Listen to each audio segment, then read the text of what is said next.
Operation सिंदूर। आखिर इस operation का नाम ऑपरेशन सिंदूर क्यों रखा?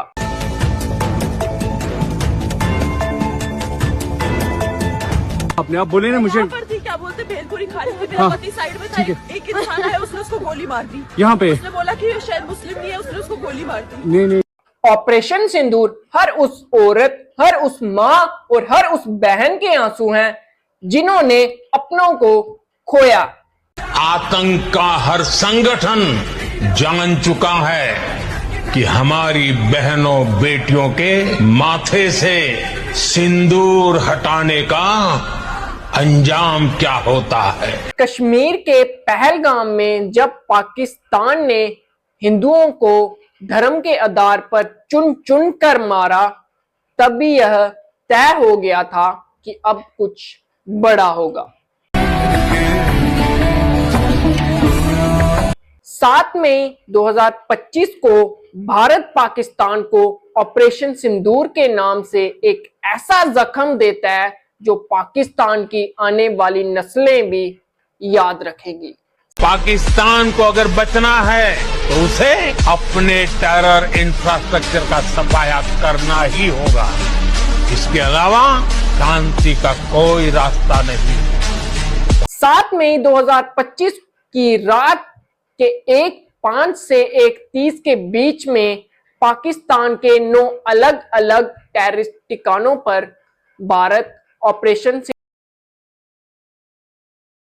सिंदूर करता है, जिसमें पाकिस्तान के 9 अलग अलग ठिकानों को भारत तहस नहस करता है, जिसमें मुजफ्फराबाद, कोटली, गुलपुर और सियालकोट जैसे नाम शामिल हैं। ऑपरेशन सिंदूर 2016 की सर्जिकल स्ट्राइक और 2019 के बालाकोट स्ट्राइक से भी बहुत बड़ा रहा।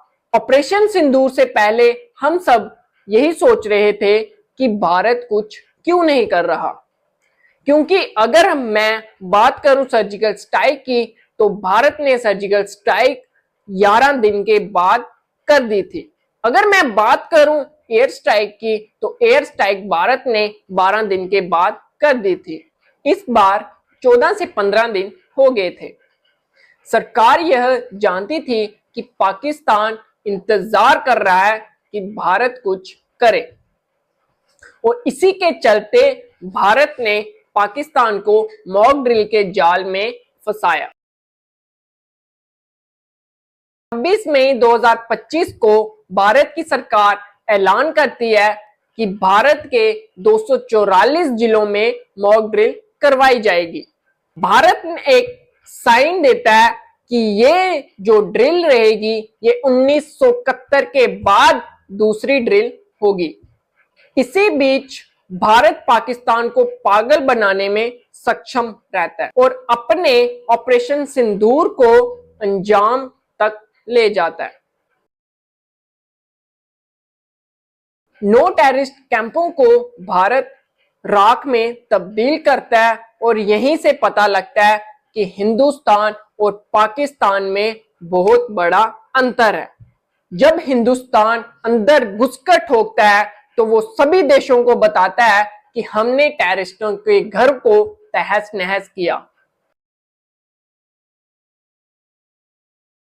पर पाकिस्तान दुनिया को कैसे बोले कि हिंदुस्तान के घरों में टेररिस्ट पलता है। इसीलिए आज बड़े बड़े देश कह रहे हैं कि हम हिंदुस्तान के साथ हैं, चाहे वो बड़ा देश अमेरिका क्यों ना हो। ऑपरेशन सिंदूर के चलते 8 से 9 मई के बीच रात को पाकिस्तान भारत के सैन्य ठिकानों पर ड्रोन और मिसाइलों से अटैक करने की कोशिश करता है। पाकिस्तान के मिस इन्फॉर्मेशन कैंपेन के मुताबिक हमारे एम्यूनिशन डंप्स जो चंडीगढ़ और बियास में है उसका डैमेज हुआ।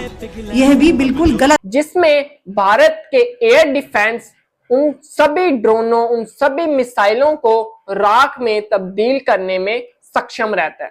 पाकिस्तान ने यह क्लेम किया कि उसने अपने JF-17 से हमारे S-400 व ब्रह्मोस मिसाइल बेस को नुकसान पहुंचाया, जो कि बिल्कुल गलत। इंडिया के डिफेंस में S-400, L-17 और ZU-23mm जैसे डिफेंस के वेपन्स शामिल थे, जिसमें रावलपिंडी में लश्कर तायबा जैसे टेररिस्टों को पाकिस्तान गन वेपन देता है और यही से पहलगाम अटैक की साजिश की गई थी।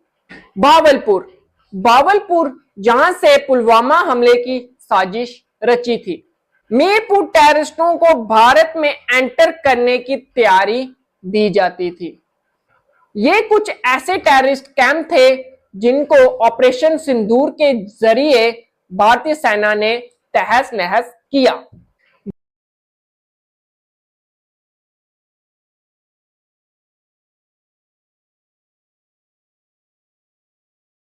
भारत ने टेररिस्टों को निशाना बनाया, ना कि पाकिस्तान की अवाम को और ना ही पाकिस्तान की मिलिट्री बेसिस को, जबकि पाकिस्तान ने भारत के देशवासियों को निशाना बनाया इस लड़ाई के चलते। बल्कि पाकिस्तान ने अपनी एयरलाइंस को चालू रखा ताकि भारत उनके ड्रोन को न्यूट्रलाइज करने में नाकाम रहे। वो देश के वासियों को ढाल बनाते आया, पर भारत ने अपने डिफेंस के थ्रू सारे उन एयर ड्रोन्स को, उन मिसाइलों को नाकाम करने में सक्षम रहा और भारत ने पाकिस्तान के F-16 और JF-17 को राख में तब्दील किया, जिस पे पाकिस्तान को गरूर महसूस था। F-16 अमेरिकन जेट था। अमेरिका ने कहा था इसका यूज मेरे से बगैर पूछे नहीं होगा, जिसको पाकिस्तान ने यूज किया। JF-16 चाइना मेड जेट की, तो चाइना ने एक ट्वीट के जरिए कहा कि हमने ये पाकिस्तान को गिफ्ट के तौर पे दिया है, पाकिस्तान इसका क्या करता है हमें इससे कोई दिक्कत नहीं है। के चलते पाकिस्तान IMF से लोन मांगता है और अलग अलग देशों से मदद मांगता है एक ट्वीट के जरिए। और जब IMF 1.3 बिलियन का लोन पास आउट कर देता है तो पाकिस्तान अपने ट्वीट को साइबर क्राइम का नाम दे देता है, जबकि भारत ने IMF को एक मैसेज के दौरान कहा था कि ये इस लोन का गलत इस्तेमाल कर सकता है और पाकिस्तान ने आखिर वही किया। अगर मैं इस ऑपरेशन की बात करूं तो इस ऑपरेशन को 3 हमारे ऑफिसर्स लीड कर रहे थे, जिनमें एक मेल ऑफिसर थे और 2 वुमेन्स थी। अगर मैं मेल की बात करूं तो फॉरेन सेक्रेटरी हमारे विक्रम थे, जिन्होंने इस ऑपरेशन को लीड किया, और 2 वुमेन्स की अगर मैं बात करूं तो एक नेवी ऑफिसर थी और एक हमारे आर्मी के कर्नल थे। अगर मैं आर्मी की कर्नल की बात करूं सोफिया कुरैशी थी और जो आखिर मुस्लिम थे। अगर मैं navy officer wing commander Vamika Singh की बात करूं तो ये हिंदू थे। और यहीं से पता लगता है कि हमारा इंडिया और पाकिस्तान में कितना